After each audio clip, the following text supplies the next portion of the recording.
Vietnam war एक ऐसा युद्ध जो ना तो किसी खजाने के लिए हुआ और ना ही किसी तरह के हक को जताने के लिए हुआ। ये युद्ध था शांति के लिए। ये युद्ध था वियतवासियों के स्वतंत्रता के लिए। हो ची मिन की लीडरशिप में वियतनाम को बचाने और उसे एक फ्री कंट्री बनाने के सपने को पूरा करने के लिए ये युद्ध लड़ा गया था। लेकिन यूएसएसआर और यूएसए के कोल्ड वॉर की चपेट में आए इस देश ने वियतनाम वॉर के वक्त अपने लाखों लोगों का कत्लेआम देखा। हजारों लोग बेघर हुए। ये युद्ध का वो वक्त था जब हर घर का लाल आर्मी में जाकर अपने देश के लिए मर मिटना चाहता था। युद्ध में हुए तबाही को तो वियतनाम ने थोड़े वक्त बाद भुला दिया, लेकिन यूएसएसआर और यूएसए के प्रोपेगेंडा को सेटिस्फाई करने के लिए हुए इस युद्ध को इतिहास कभी नहीं भूला। 1955 से लेकर 1975 के बीच लड़ी गई वियतनाम वॉर को हम सेकेंड इंडो चाइना वॉर के नाम से भी जानते हैं। ये वॉर वियतनाम की ही दो हिस्सों में लड़ी गई थी, north and south Vietnam. War के दौरान नॉर्थ वियतनाम की सोवियत यूनियन और चाइना ने काफी मदद की। वही साउथ वियतनाम की मदद के लिए अमेरिका ने भी अपनी हर संभव कोशिश की थी। वियतनाम की जंग में मदद करने के पीछे इन दोनों देशों के भी पर्सनल इंटरेस्ट थे।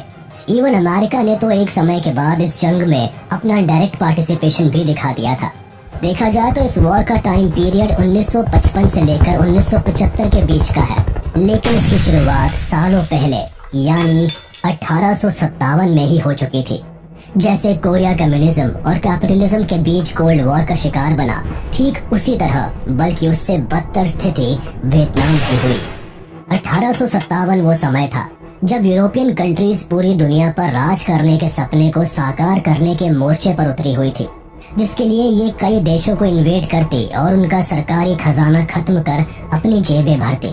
ऐसा ही हुआ वियतनाम के साथ। 1857 से पहले वियतनाम एक आजाद देश हुआ करता था, लेकिन 1857 में फ्रांस ने वियतनाम को इन्वेड कर लिया, जिसके बाद वियतनाम पर फ्रांस का राज चलने लगा। उस समय वियतनाम इंडो चाइना के नाम से जाना जाता था। इंडो चाइना में basically Cambodia, Laos, Myanmar, Thailand और वियतनाम आते थे। फ्रांस ने 1860 से लेकर 1941 तक वियतनाम पर राज किया, लेकिन 1941 में सेकेंड वर्ल्ड वॉर के दौरान जापान ने वियतनाम को इन्वेड करना शुरू कर दिया। लेकिन यहाँ जापान को इन्वेजन के दौरान फ्रांस का सामना करना पड़ा, जो पहले से ही वियतनाम को अपनी एक कॉलोनी बनाकर बैठा था। पर जापान अपने इन्वेजन में सफल हुआ और वियतनाम के कुछ हिस्सों पर अपने कब्जे जमा लिए। जापान वियतनाम पर ज्यादा समय तक कब्जा करके नहीं रह पाया। जापान सेकेंड वर्ल्ड वॉर हारने के कारण वियतनाम को छोड़ के चला जाता है। जापान वियतनाम पर केवल 1941 से लेकर 1945 यानी end of second world war तक ही राज करता है।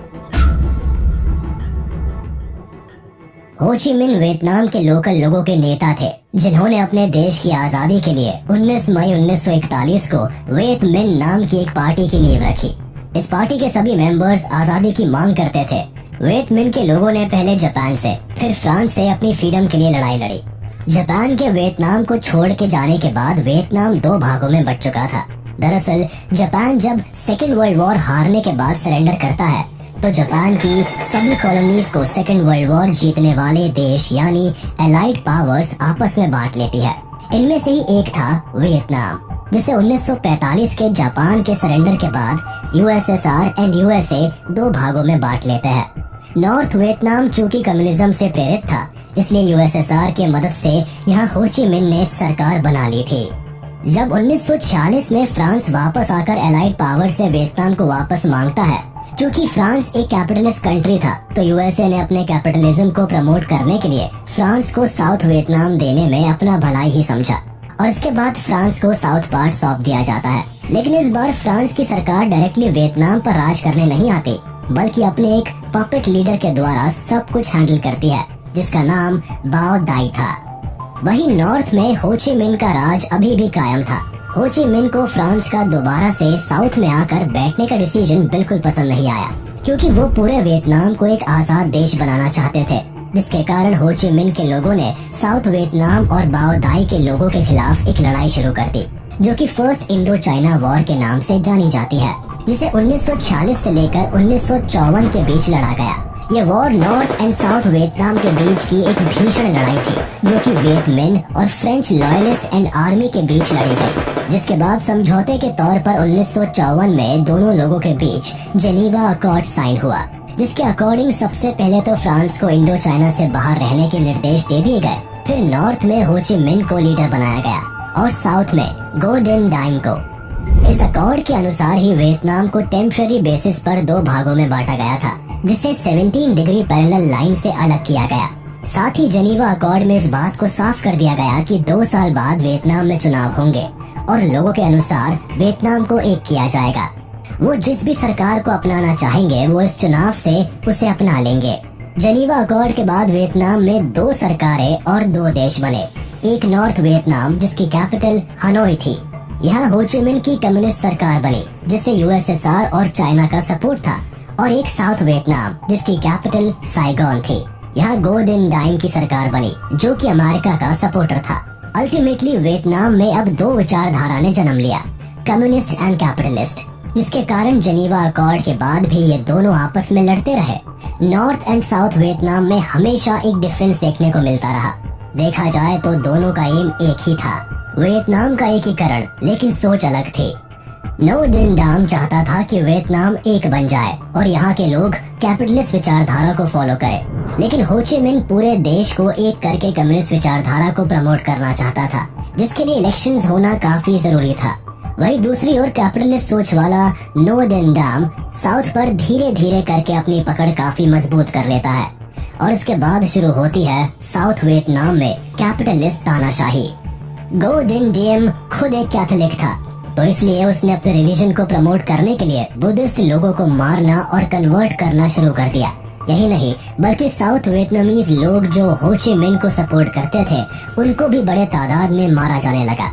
बुद्धिस्ट लोगों को मौत के विरोध में साउथ में वियत मिन ग्रुप के लोगों ने अपनी आवाज भी उठाई, लेकिन उसका भी कोई फायदा नहीं हुआ। हद तब हो गई जब गो डिन डाइम ने वियतनाम में होने वाले इलेक्शंस को रद्द करवा दिया। वो नहीं चाहता था कि उसकी तानाशाही उससे छिने या वियतनाम में कम्युनिस्ट सोच पैदा हो। जिस तरह से साउथ वियतनाम में अत्याचार बढ़ रहे थे और इलेक्शन रद्द किया गया, उस हिसाब से अब नॉर्थ वियतनाम का युद्ध में उतरना निश्चित हो गया। अब दोनों देशों का तो समझ आता है, लेकिन बाकी बड़े देश यहाँ क्या कर रहे थे? वर्ल्ड वॉर 2 के बाद अमेरिका और यूएसएसआर के बीच कोल्ड वॉर अपने पीक पर था। वियतनाम भी उसी कोल्ड वॉर में इन दोनों देशों के लिए अपनी ताकत दिखाने का एक मोहरा था। ये दोनों देश अपने इंटरेस्ट को ध्यान में रखते हुए वियतनाम की मदद कर रहे थे। अमेरिका बिना बात के साउथ वियतनाम की जंग में इसलिए शामिल हुआ क्योंकि वो नहीं चाहता था कि एशिया में एक और देश कम्युनिस्ट के हाथों लगे। अमेरिका उस समय डोमिनो थ्योरी को मानता था। उसे लगता था कि अगर एक देश कम्युनिस्ट बना तो धीरे धीरे करके एशिया के सारे देशों में कम्युनिस्ट सरकार आ जाएगी, जिसके लिए उसने हथियार देने शुरू किए और उसके बाद उन्हें पैसों से भी मदद करने लगा। धीरे धीरे करके यूएसए ने अपने कुछ एडवाइजर्स को भी साउथ वियतनाम में भेजना शुरू कर दिया, जो बेसिकली साउथ के लोगों को ट्रेनिंग देने के मन से आए थे। ये उन लोगों को हथियारों और जंग से जुड़ी सारी एडवाइस दिया करते थे, लेकिन समय के साथ साथ स्पेशली जॉन एफ कैनेडी के टाइम पीरियड में इन एडवाइजर्स की संख्या काफी ज्यादा बढ़ती चली गई। हो ची मिन को इस बात की खबर मिली कि गो डिन डाइम ने वियतनाम में होने वाले इलेक्शंस को कैंसिल करवा दिया है, तो वो गुस्से से आग बबूला हो गया और गो डिन डाइम के खिलाफ लड़ने का डिसीजन बना लिया। इस लड़ाई के लिए हो ची मिन ने सबसे पहले साउथ में वियत मिन नाम के ग्रुप के लोगों को हथियार पहुंचाने शुरू किए। ये हथियार पहुंचाने के लिए भी हो ची मिन ने एक अलग रास्ता निकाला। ये हथियार लाओस से साउथ वियतनाम में पहुंचाए जाते थे, जिससे किसी को कुछ ना पता चल सके। जैसे ही ये हथियार वियत मिन के लोगों के पास आए, वैसे ही साउथ वियतनाम में लड़ाई छिड़ गई। वियत मिन ग्रुप के लोग अब गो डिन डाइम की सेना का मुंह तोड़ जवाब देने लगे। इसी बीच गो डिन डाइम का गुस्सा इतना ज्यादा बढ़ गया था कि उसने एक शांति से प्रदर्शन कर रहे लोगों पर गोली चलवा दी। इन लोगों में कई बौद्ध धर्म के लोग थे। इन सभी लोगों की मौके पर ही मौत हो गई। इस अटैक से बाकी के बच्चों और बड़े लोगों को भी गोलियां लगी थी। अब गो डिन डाइम की निरंकुशता और डिक्टेटरशिप यूएसएसआर और यूएसए को साफ दिखने लगी। इसी बीच गो डिन डाइम की हत्या हो गई, जिसका इल्जाम अमेरिका पर लगा। लेकिन इसके हत्या के बाद अब अमेरिका सीधे इस युद्ध में उतरने वाला था।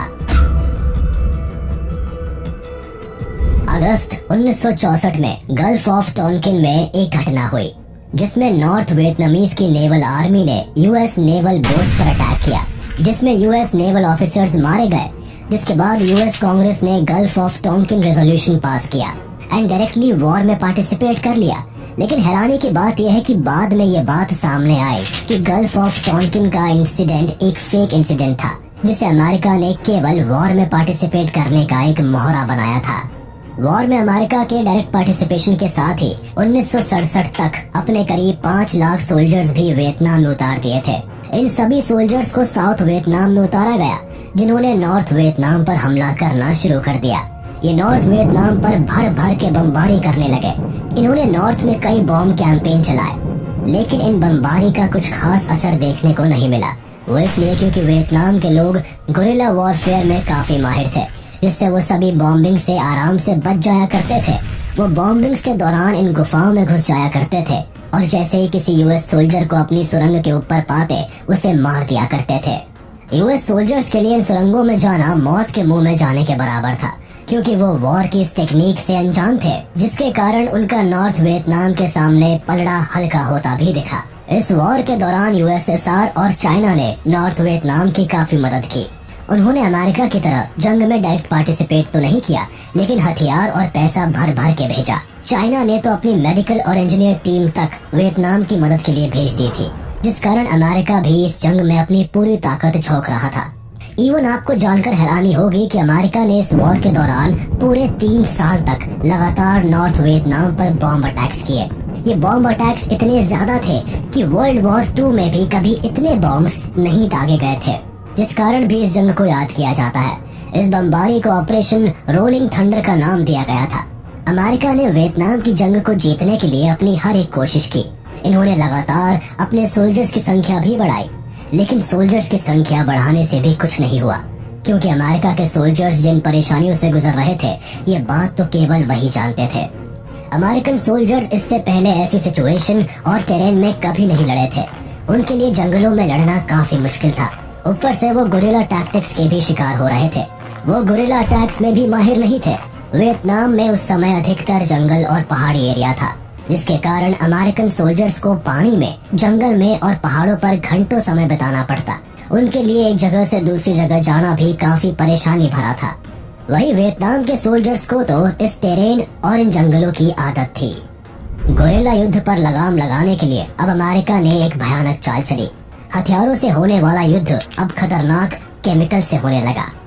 अमेरिका ने वियतनाम पर केमिकल अटैक्स करने शुरू किए, जिसमें नापाम केमिकल और एजेंट ऑरेंज आते थे। नापाम केमिकल का मेन काम जंगलों में आग लगाने का था। इस केमिकल के छिड़के जाने से पूरे जंगल में आग लग जाया करती थी। एंड एजेंट ऑरेंज ऐसा केमिकल पाउडर था जिसके छिड़के जाने से जंगल के पेड़ पौधे अपनी पत्तियां छोड़ देते थे, जिसमें आसमान से साफ तौर पर दुश्मन का पता लगाकर उसे मारा जाया करता था। लेकिन इस केमिकल ने वियतनाम में एक भारी एनवायरमेंटल कॉज पैदा किया।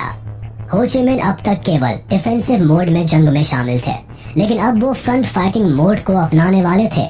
हो ची मिन ने टेट ऑफेंसिव नाम के एक ऑपरेशन को प्लान किया, जिसके अकॉर्डिंग नॉर्थ वियतनाम की फोर्सेस अमेरिकन सोल्जर्स के आर्मी बेसेस, यूएस एम्बेसी और बाकी लोकेशंस पर हमला बोलने वाले थे। ये अटैक्स एकदम सीक्रेट होने वाले थे, यानी अमेरिका के लिए ये अटैक्स सरप्राइज बनकर सामने आते। जनवरी 1968 में नॉर्थ वियतनाम ने अपने इस प्लान को एग्जीक्यूट किया, जो एक फेलियर के रूप में सामने आया। वैसे बेशक नॉर्थ वियतनाम का यह प्लान एक फेलियर था, लेकिन इससे नॉर्थ वियतनाम को ये तो समझ आ गया कि अगर वो चाहे तो इस वॉर को जीत सकते हैं। इस अटैक से पहले उन्हें लगता था कि वो कभी अमेरिकन पावर के सामने नहीं टिक पाएंगे, लेकिन इस अटैक ने उनका कॉन्फिडेंस लेवल बूस्ट कर दिया और यहाँ से वॉर में एक टर्निंग पॉइंट देखने को मिला।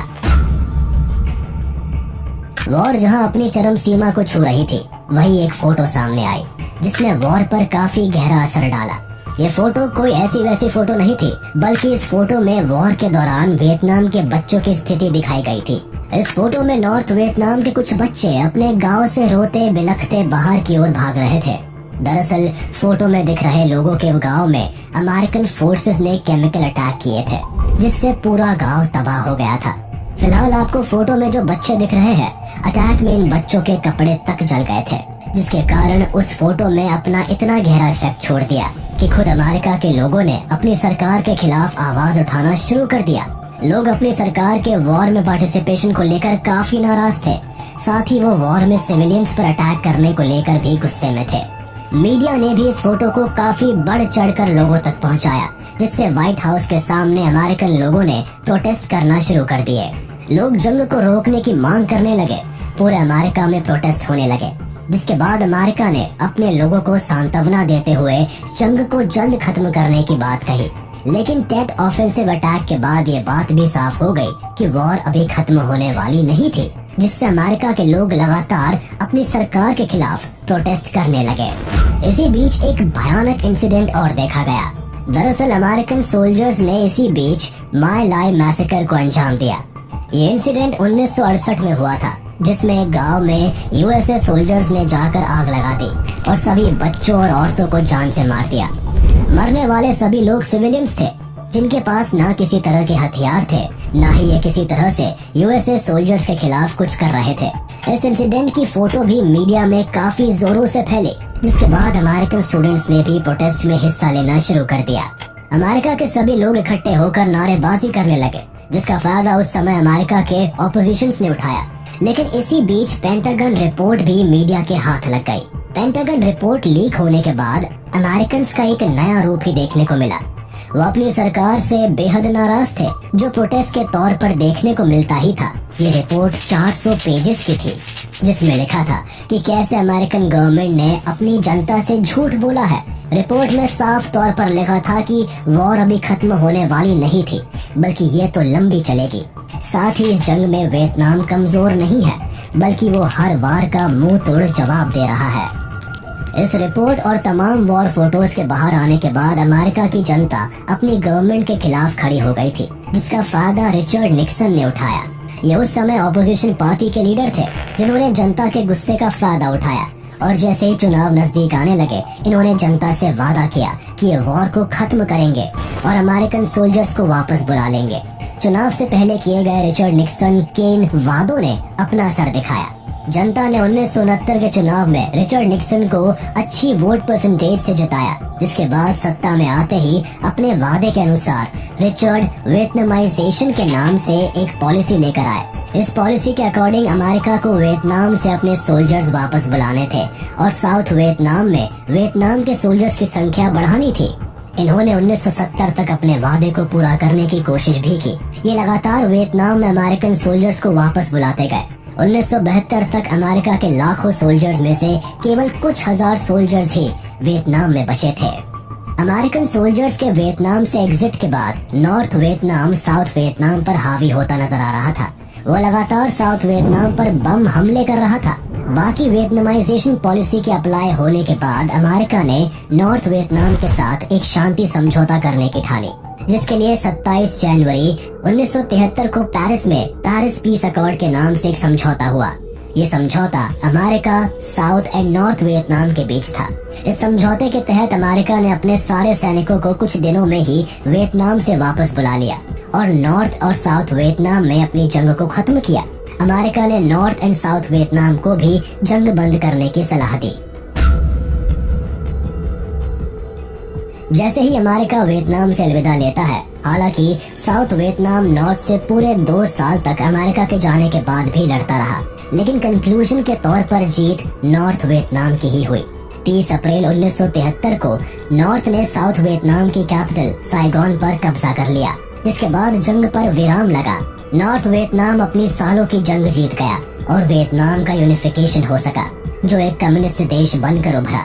इस लड़ाई के बाद साउथ वियतनाम की कैपिटल साइगोन का नाम बदलकर हो ची मिन कर दिया गया, लेकिन अब सोशलिस्ट रिपब्लिक ऑफ वियतनाम की कैपिटल हनोई को ही बनाया गया, जो पहले नॉर्थ वियतनाम की कैपिटल हुआ करती थी। कुल मिलाकर 1975 में वियतनाम एक लंबी लड़ाई लड़ने के बाद कहीं जाकर एक फ्री नेशन बन पाया। वियतनाम की फ्रीडम की इस लड़ाई में कई लोगों ने अपनी जान गंवाई। देखा जाए तो केवल अमेरिका के ही 58,000 सैनिकों ने अपनी जान गंवा दी थी। ये नंबर अमेरिका के लिए काफी बड़ा था, जिस कारण से भी वहाँ के लोग सड़कों पर उतर आए थे। उनका मानना था कि जब ये लड़ाई हमारे देश की है ही नहीं, तो हम क्यों अपने सैनिकों को इस तरह से मरने दें। 1.5 लाख वियतनाम सिविलियंस घायल हुए थे, जिसमें कई लोगों को कई मेजर इंजरीज से गुजरना पड़ा था। वियतनाम में पूरे 1.2 मिलियन लोगों ने इस जंग में अपनी जान गंवाई थी, जिसमें सोल्जर्स एंड सिविलियंस दोनों शामिल थे। उनके घर, उनके गांव, उनके लोग, उनका सब कुछ तबाह हो गया था।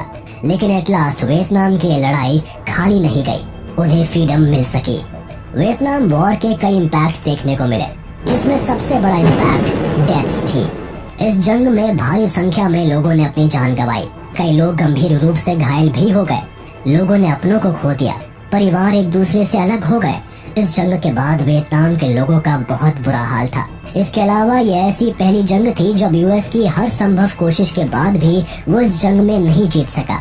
यूएस की डोमिनो थ्योरी का भी खंडन हुआ। यूएस का बल्कि इस युद्ध के चलते अच्छा खासा नुकसान हुआ। इस जंग से एक चीज और देखने को मिली, दुनिया भर ने इस बात को एक्सेप्ट किया कि केवल मॉडर्न वेपन्स के होने से कोई जंग नहीं जीती जा सकती, बल्कि उसे जीतने के लिए आपके पास एक प्रॉपर आर्मी और टेक्निक भी होनी चाहिए। इस पूरी जंग में वियतनाम के लड़ने की टेक्निक्स का काफी जिक्र भी हुआ था। हमें उम्मीद है कि आपको हमारा यह वीडियो पसंद आया होगा। आगे हम और भी ऐसे ही इन्फॉर्मेटिव वीडियोस आपके लिए लाते रहेंगे। तब तक के लिए हमारा वीडियो लाइक कर दें और ऐसे इंटरेस्टिंग वीडियोस के लिए इसे सब्सक्राइब कर लें।